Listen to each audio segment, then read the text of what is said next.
I am just going to definitively reject the label of Popesplainer.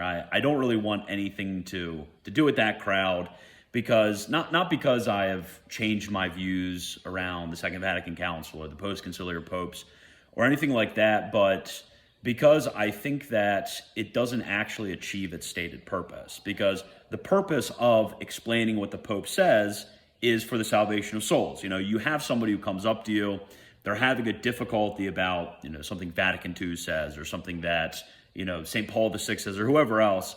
They're having a difficulty with this.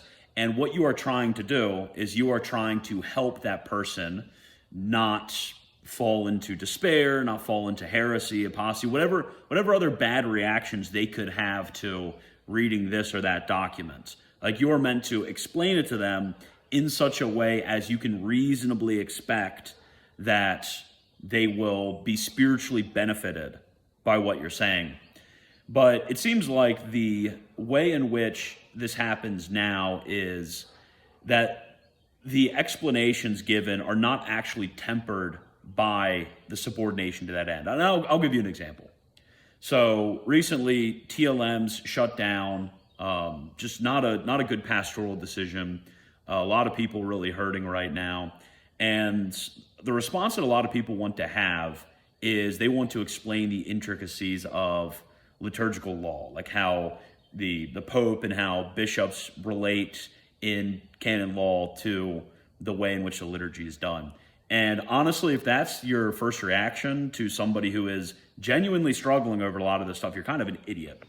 Or they will just try to dunk on them or whatever else it may be.